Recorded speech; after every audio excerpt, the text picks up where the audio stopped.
chất tuần trên lâu xa ya onlineတွေ့တဲ့ recipe တစ်ခုနဲ့ပေါ့နော်အဓိက ingredient တွေကဘာလို့မလဲဆိုရင်ဒီ pickle leek ဆိုတဲ့ဟာလို့မယ်ဘာလို့လဲဆိုတော့နိုင်ငံခြားမှာကျတော့ဒီလိုကြွတ်တုံတေးသေးလေးတွေကဝယ်ရလည်းခက်တယ်ရှားရလည်းနည်းနည်းခက်တယ်ပေါ့နော်နောက်တစ်ခုကကျတော့ဒီလိုမျိုးငရုတ်ဒီကိုချိန်ပြီးတော့ရှာလကိုင်နဲ့စိန်ထားတဲ့ဒီလိုမျိုး sample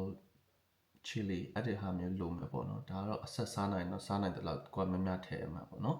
ပြင်တခြားလိုတဲ့ ingredient တွေကတော့ငရုတ်ဒီလို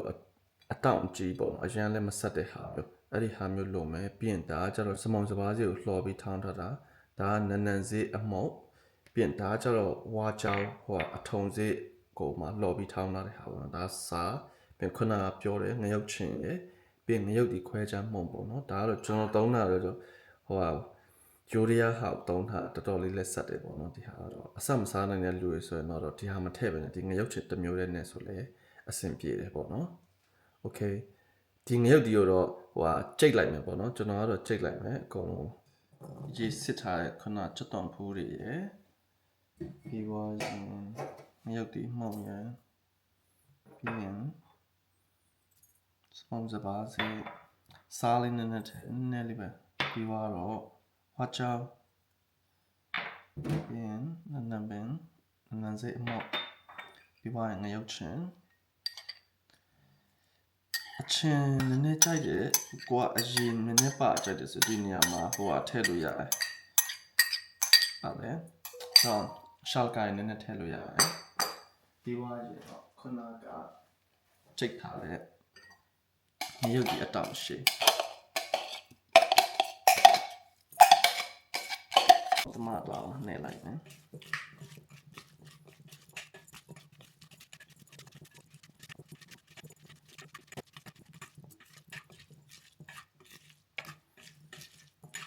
ကျွန်တော်အချင်းနဲ့ကဲတာကြိုက်တဲ့အတွက်နည်းနည်းထည့်မယ်နော်။ဘာတောင်းလဲဆိုဒီ apple cider vinegar လေးပဲနည်းနည်းတောင်းလိုက်မယ်။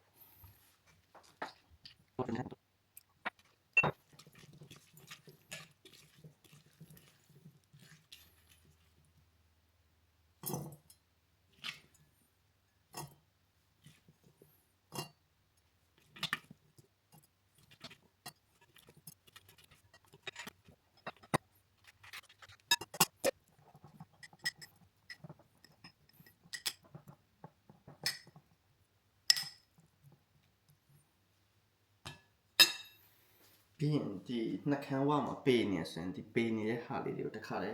အဲ kitchen towel လေးနဲ့wash တန့်ရှင်းရေးလုပ်ပေးပါတော့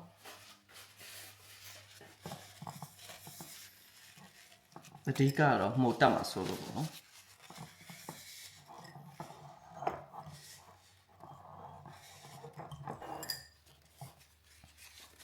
ရပါပြီဒါဆိုရင်တော့တလားလောက်ထားရဲဆိုရင်တော့ပိုကောင်းတယ်ပေါ့နော်ဒါပေမဲ့3-4ရက်လောက်ဆိုရင်လည်း3-4ရက်တစ်ပတ်လောက်ဆိုရင်လည်းစားချင်မယ်ဆိုရင်စားလို့ရပါတယ်ဒါဆိုတော့ဒီလောက်ပါပဲ